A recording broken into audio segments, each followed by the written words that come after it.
say he's too liberal for doing that. Just hilarious. And then I want to tell you about his opponent and the folks that are supporting his opponent and what the reality is, because there's a lot of money that is coming in to try to crush this great progressive candidate. So first I want to show you the ads that Brent's running in the middle of Kansas. I'm Brent Welder, and like you, I know that giant corporations and billionaires control our government. That's why I wrote the Democratic Amendment banning corporate money, and I refused corporate PAC money for my own campaign. I'm Brent Welder, and I approve this message. I kind of love what his opponents are doing. They're saying that he's too progressive for Kansas. So using the message of being against the corporate takeover of our government isn't going to work in Kansas. Can't wait to meet you in the voting booth. Okay, my guess is the people of Kansas also don't want the corporate donors bribing our politicians. That's why Brent doesn't take any of their bribes. He turns down corporate PAC money. That's why your small dollar donations to him make a big difference. But he's also going after the Republican really hard. Kevin Yoder, he already is beating him by 7 points. But part of the reason is his attitude, because here's another ad from Brent. I'm Brent Welder. If Congressman Yoder doesn't have the guts to stand up to Donald Trump and corrupt Wall Street loan sharks, I will. He's not just selling out, he's selling us out. I'm Brent Welder, and I approve this message because Kevin Yoder, your time is up. Now, of course, the corporate Democrats don't like that, so they're running a corporate lawyer against him, and they don't want to be that tough on Kevin Yoder because they think being closer to the Republicans in Kansas might help them win. They've tried that strategy over and over again. It has not worked. This is a district that Bernie Sanders won easily during the primary season, and this is a district that Hillary Clinton won in the middle of Kansas. Let an actual progressive who is beating the incumbent by 7 points flip the seat blue. Get out of the way, but they won't. Now, that doesn't mean that I think they should drop out of the primary. No, I believe in primaries, and there should be healthy debate of ideas. Our idea is non-corporate PAC, uncorrupted.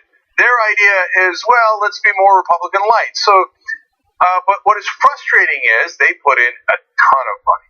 So the corporate Democrats in this case, in the form of Emily's List, which pretends to be for women's rights, but actually is almost every time backing the more conservative candidate, and also in this case, is going to put in over $630,000 to try to defeat Brent Welder.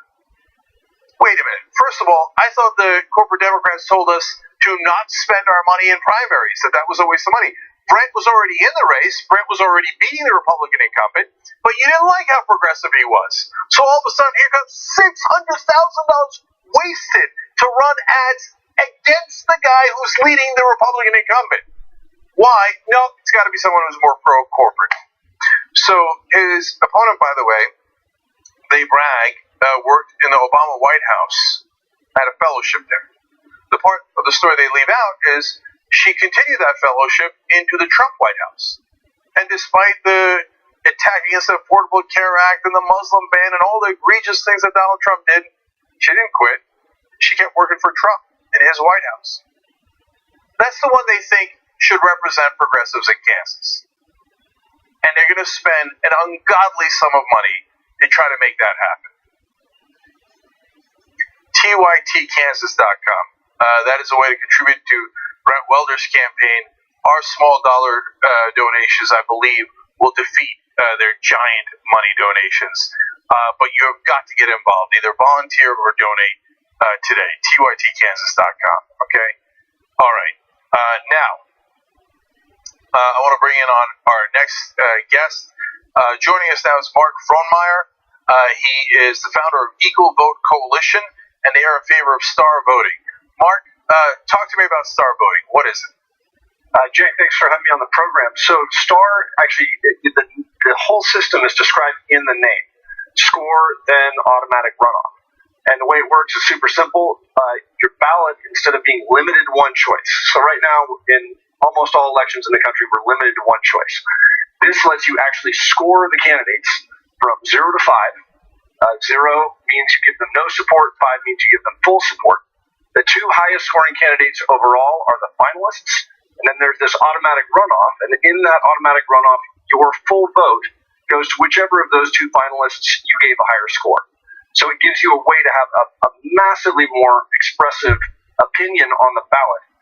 And it lets you finally, once and for all, truly support the candidates you really like without having to worry that you've got to vote for a lesser evil in order to prevent your worst outcome from winning the race. So Mark is one of the folks who might actually get this system into place for the first time in history. We'll talk about that in a second. But just so that everybody's clear, tell us the difference between ranked choice voting and star voting. Yeah, so ranked choice is you rank the candidates first choice, second choice, third choice, sometimes many more choices.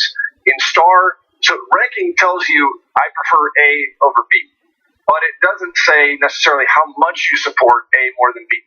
If you say this is my number one, my number two, my number three, it could mean you really like A, you think B is fairly acceptable and C is the devil, or it might mean that you actually think A, B, and C are all very good, but A is a little bit better than B and B is a little bit better than C. The other issue with ranked choice is that it only ever in each round looks at your first choice picks, and what that can cause is it can cause a candidate that has really broad support to get knocked out of the race when there's a lot of underlying support that would otherwise have carried that candidate to the win. And so star actually, it always counts all of your preferences, and it always completes in those two simple rounds. So let me give a good case scenario and a potential bad case scenario here to just complete the thought. A good case scenario is if I'm in a Democratic primary, I think of one in Texas where there was a bunch of good candidates, and I want to give Derek Crow a 5, but I really like Mary Wilson, the person he's running against, so I want to give her a 4. That better, and then the rest of them are corporate Democrats, I want to give them 0s. Okay, so that does a better job of, rather than 1, 2, 3, 4, and 5, because then Mary Wilson would be just as close to the corporate Democrat, because she'd be at 2 and they'd be at 3, as she would be to Derek Crow, when in reality I think that those two are fantastic and the other ones are terrible. Have I done a decent job of explaining the good case scenario here for star voting?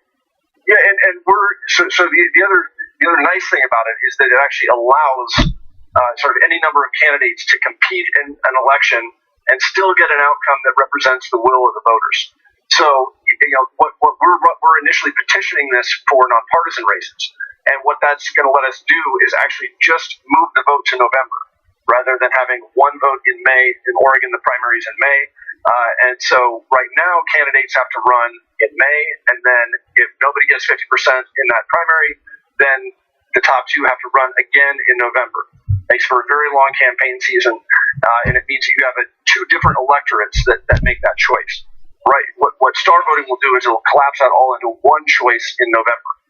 So I think to your point, to your question, yes. So if you have what makes the most sense really is that you can basically really fully support the candidates that you like, and then still have a very nuanced choice between them, because you know that whichever two candidates make it to the runoff, your full vote is going to go to whichever one of those you gave a higher score. It also means that you can give two candidates let's say you liked those two candidates the same, you just give them both 5s. Right, got you. And then you probably get this bad case scenario often, but I'm just curious what the answer is. So, could the system encourage, though, the people getting 3s to win, the ones that are kind of mediocre, but a lot of people give them 3s, whereas the ones that really animate people get either a 5 or a 1. You see what I'm saying?